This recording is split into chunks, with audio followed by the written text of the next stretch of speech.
Hello, and welcome to episode 26 of the Mo Money Podcast. I'm your host, Jessica Morehouse, and today I'm going to be talking to Rachel from Adventures in Mobile Homes. She was actually one of the first people that reached out to me and asked to be on my show. And when I looked more into her, I'm like, hell yeah, you're going to be on my show. I've never heard about anyone who is into mobile home investing. That's a thing apparently. And it's actually, pretty lucrative. So, you've heard about real estate investing. So this is kind of a whole different thing. So I'm very excited to talk to Rachel about what it means to be a mobile home investor. How can you get into it? What are the costs involved and all that fun stuff? Thanks, Rachel, for being on the show with me today. Thanks, Jessica, for having me. You're welcome. So let's kind of get into it. What inspired you? What was the motivation for you to kind of get into personal finance and investing, and specifically real estate investing? Was it something to do with just how you grew up, or what kind of sparked that for you? Sure, no problem. Well, as a kid, I wasn't one of those kids that said, well, I want to be a real estate investor when I grow up. There's just no way. I don't think most kids say that. As a kid, I grew up with a family of professionals, and we were the family that moved every 5 to 7 years. And I hated riding in the car, looking at houses with my parents and the real estate agent. It was just not fun as a kid. So, and did you have to move around just because of their work schedules, or they moved a lot because of work? No, it's just my mom would always want a bigger house. Oh, okay. Yeah. So, it was just, I want a bigger house. I want a better neighborhood. And it was hard for me growing up as a kid, which I eventually learned to make new friends. But it's just like I left my old friends, and then I had to make new friends, and I transferred schools a lot. And so, but then I guess it kind of helped me as an adult because it improved my networking skills. Absolutely. Yeah, that's a good skill to have. Yeah. But basically growing up, I was not frugal by any means, and either were my parents. One thing my dad taught me was work ethic. He taught me, if you want to buy something, you got to work for it. Like physically work for it. And so I was always the kid that I had the lemonade stand. I had always a business on how to make money, even at a small age. I got stickers for good behavior and doing well in school. And I would actually sell those stickers to kids because I wanted to find a way to make money to buy candy. That was actually my goal. Amazing. I love that. So it was always like that. And I was always getting in trouble for doing that. One business idea where I didn't need to have any money, I didn't need to have any startup funds at all was I had a friend, and when it was recess time, I'd have her run to the swings, grab a swing, and guard it, and then we would charge people to ride the swing. Oh my God. That's amazing. I got in trouble for that. Well, yeah, that's kind of not fair, but it's a great business idea. Yeah. And we made, as a kid, we bought so much candy and it was great, but then we had to, find other ways to make money because that wasn't going to work out. The other thing is we had a pencil business, and there was this one machine at school. Everyone went to it because it had these really cool pencils. Back then, when people used pencils, with different colors. And so, we got the money that we saved up, and we just kind of emptied the whole machine out. It was like, I think 2 for 25 cents. And then we started selling each one for $0.25, and there were no pencils to buy. So, oh, wow. I was always having business ideas, but I was always getting in trouble for them. So, to answer your question, I learned how to make money, but I wasn't very educated on like saving and being frugal by any way. I guess that kind of came later. It's not something that I think that's amazing that you were so interested in making money at such an early age. Yeah, and I actually had a mission because I just loved candy, and my parents... You had your goal. Limit the amount of candy that, I had. Come Halloween, it was great, but then when that candy was out, then what, Yeah. Back amazing. To square one. So I guess did that kind of passion for making money kind of follow you, in your teenage years and your early adult years? Yeah, in college, you know, I went the route of being an artist. I was a humanities major, and my parents wanted me to be practical. My dad has an MBA, and they were basically, we're not going to support you as an artist. We just are not going to support you as an artist. So I basically paid for college on my own. I mean, it was pretty hard because I had like 3 jobs. I mean, I'm sure you can relate, Jessica. Yeah, it's not easy paying for school yourself. Yeah, I got 3 jobs, and then I had to get loans, and it was kind of hard because it was just one of those things where I was trying to make it on my own. My parents had no qualms about paying for my brother's college education because they were doing something practical with their lives and dropping $40,000 a year on each of them for college. But it made me who I was. So in college, I had a couple of other entrepreneurial ventures, but they were more legit. Not pencils anymore. No. I mean, I was kind of a little bit ambitious in college, and one of the things I did was I had applied for an internship position in Washington, D.C., and I landed an internship at the Justice Department. So from there, I landed all these different experiences from there, like jobs and stuff like that. So by the time I got to I think it was my junior year, I started a career consulting business. Amazing. And resume service. And basically, I was charging people like $20, which was so cheap back then. Yeah. $20 to do the resume and then put it on a disc. And I think the place there was charging it was going for like 100, 150 or something like that. Yeah. But the problem with that business, it was dependent on me, and I had all these people. I don't want to do my resume. Let me make you look better. But then it was on my time, and then I had work and school, and it was crazy. So I had to shut that down. And then after that, I did the career consulting business where I would consult. Now, I was a junior at the time, I think. Seniors on what to do after they graduated from college. And then it became something I charged them something like $20 an hour. And it became one of those things where I became more of a psychologist, and that really wasn't what I wanted to do. Yeah. So, because people were willing to pay for it because I had some experience to back it up. And then I also had the resume service, which also helped. But there was actually a waiting list at the Career Counseling Center for people to talk to counselors. So there was just too many students and not enough counselors to talk to. So they're like, well, I'll just pay this person to counsel me on what to do after I graduate, which was pretty darn crazy. So, because I hadn't graduated yet either. So, so that was another entrepreneurial venture. And then I think, the other thing, my school paid me to write Cliff Notes for classes. So basically, I'd write these notes, and then the school would sell them, and they would sell me pay me as an independent contractor to actually write these notes. Oh, okay. Yeah, and I got that job through networking. That program that I told you about, I actually became the director of helping other students get to find internships in Washington, D.C. too. So wow.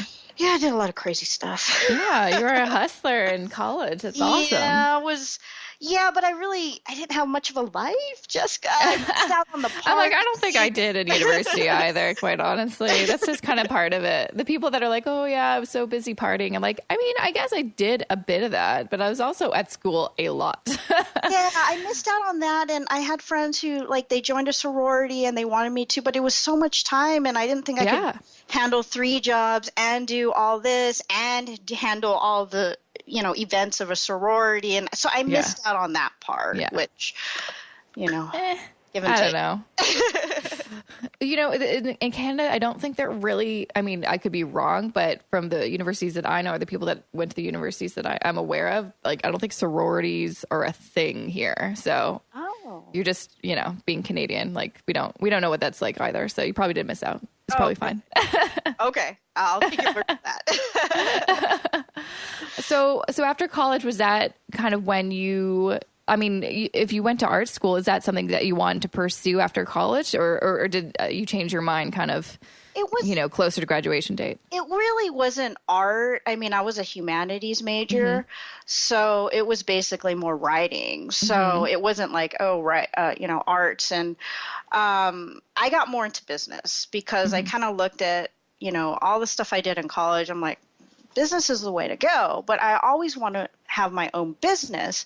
But I thought the way to do that was to actually apply, work for a few years, apply to MBA school, work for another few years, and then have a business. That's the only path that I knew. And my dad just wanted me to get my MBA and work for the man forever. So that wasn't my plan. So basically, in college, I applied for this pre-MBA program. It was a top tiered business school. I'm not going to mention the name, but basically their task was to help prospective applicants prepare for business school. And the people in the program had actually graduated from college already. So me coming in as an undergrad, I was the youngest person. And I remember, and I wrote an article on this, Jessica. It was called I ditched graduate school to invest in real estate. I can send it to you if you want. Yeah, no, I'll include that in the show notes. That sounds interesting. But basically what I learned, I went through the program and while in school as an undergrad and while working and doing all the crazy things that I did and having no life. But I went through the program and the director, she sat me down and she's like, Rachel, seriously, you cannot have a business at your age. You have to work for a few years, get your MBA, work for another few years, and then you can have a business. And my whole thing is like, well, how about Bill Gates? And, we see people, now like Mark Zuckerberg, and she told me that's not you. Oh, really? Yeah. And the good thing is I had a mentor who actually supported me, and she's like, Rachel, you're not going to fit in here, seriously. And my mentor was actually, she was Ivy League, really smart. I mean, she had a bachelor's from an Ivy League school, a master's, a PhD, and then she was getting her MBA there. Wow. And she was like, Rachel, you need to just do your own thing. Forget this and just go start whatever business you want. I mean, I didn't know at the time what I was going to get into, but I knew I wanted to do a business. And so I left the program, decided not to go to business school. They kept contacting me because they wanted me to apply because I was through the program. I mean, the whole point was so that you can apply to their program so they look good. It's all political anyways. And fast forward a couple of years, my mentor, who I kept in touch with, she's like, Rachel, I'm so glad that you did the real estate thing and you didn't go to MBA school, because her situation was that basically she became a senior consultant for a top consulting firm over there, and she got her MBA and everything. But she's like, I work from home, but the company controls my time and I can't do the things that I want to do. And if I had a business, I could do that, but I can't because and now what I do, because they had a family and she had kids and everything. And she's like, at the end of the day, it's about time and managing your time. Totally. And so I kind of took that to heart when, this was at the beginning of my real estate investing career. I was like, well, I guess I'm just going to give this real estate stuff a shot and then, go from there. So I worked for a few years. Since I have a background in, networking and all that, I got a job as a business-to-business sales executive for a Fortune 500 corporation. And anyone who's listening who's, graduating or going to be graduating, these companies are always looking for salespeople. I was pretty lucky, but since I kind of knew how to network, and I sent my resume directly to the sales manager, and she called me up because she was an English major. She was like, this is so cool, you're a humanities major. And so I kind of hit it off. She hired me, and I was like the youngest person on the team. Everyone there was probably 10 years older than me or something like that. And I got some good experience and then saved up some money. Then after that, I got into real estate investing. And so Oh, why did you get into real estate specifically? Was it just something that you've always been kind of curious about, or did you know someone who did?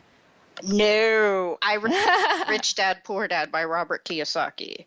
And that book, I know it's cliche and people are like, oh my gosh, that book is so basic, blah, blah, blah. But honestly, that book changed my life as well as other people's lives around the world. And the reason being is that because before, I thought there was only one way to make money, and that's through, you're earning it at a job and earned income, or if you're self-employed, you earn it yourself. I had no idea about passive income coming in no matter what, from rental property or from royalties or, what Bill Gates did when he was a kid. I think he was really young, like 19 or something, or younger than that. He made a software program. He sold it to a company and he got royalties from it. Oh. So that really changed the way I saw things. And I saw that Kiyosaki had done things through real estate investing. Now, I don't like looking at homes, but the thought of actually getting income without me being there excited me.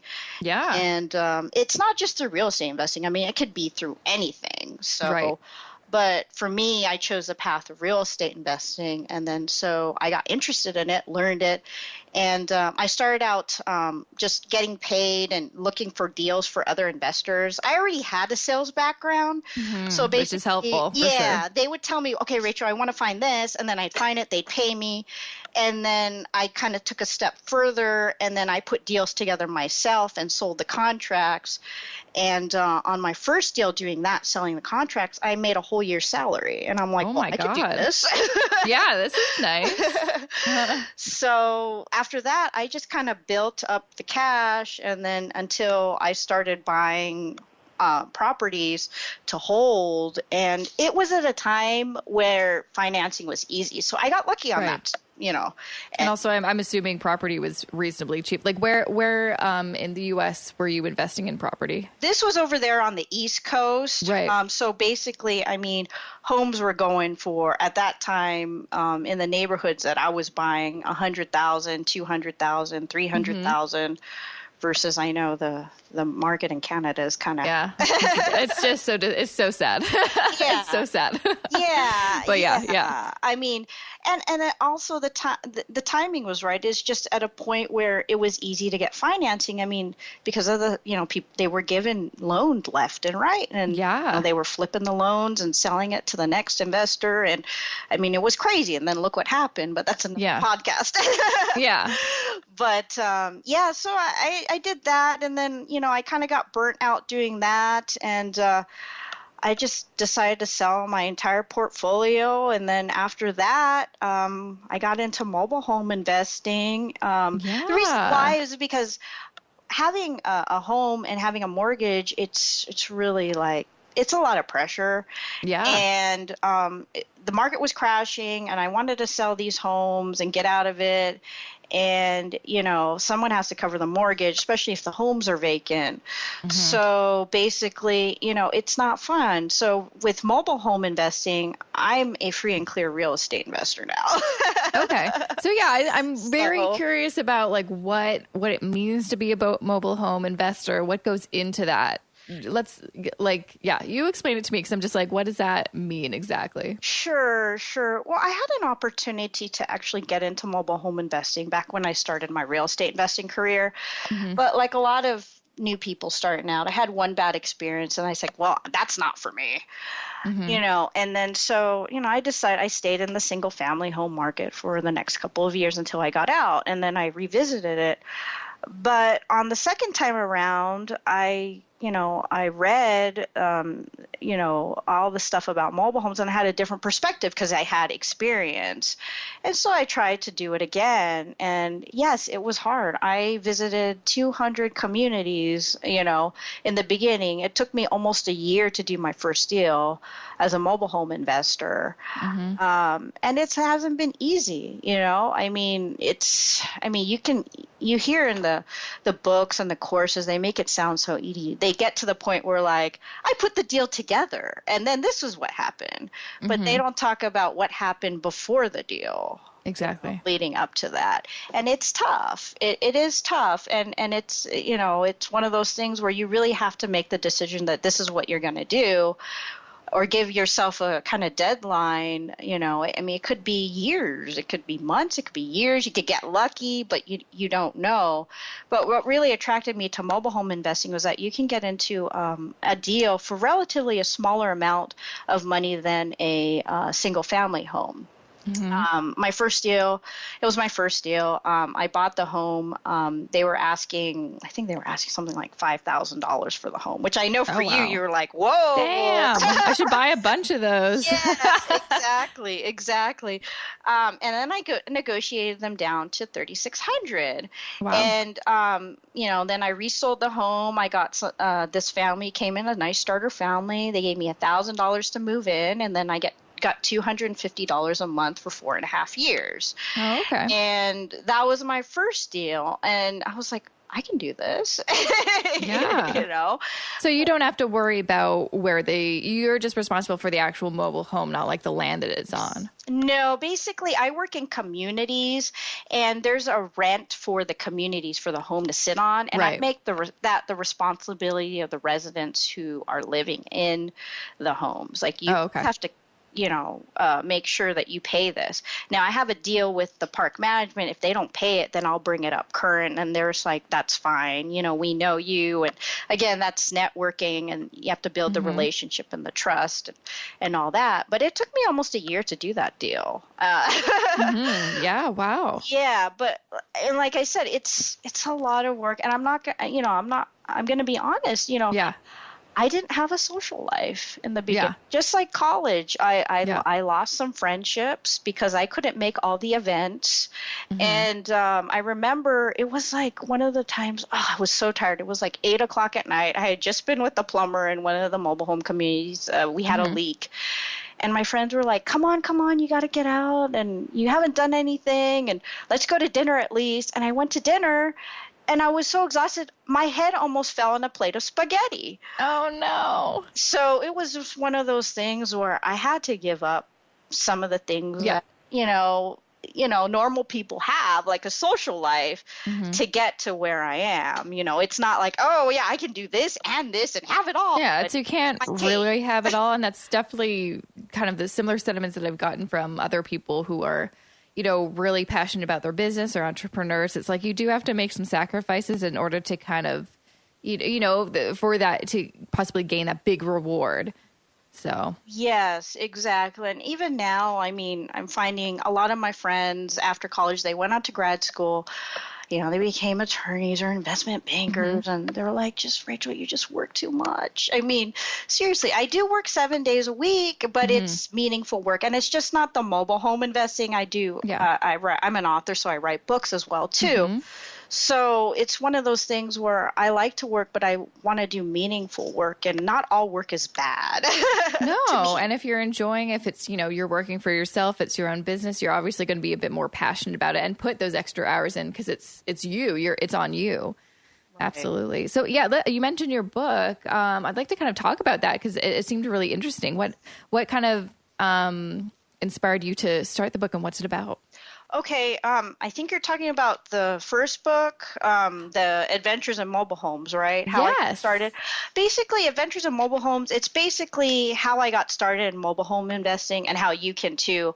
But I mean, it's a primer on, if anyone out there is interested on what steps that I took and my experiences, and if you want to do the same thing and learn about the mobile home investing niche, it's all there in the book. I've got chapters on how to get started, how to find buyers, communities.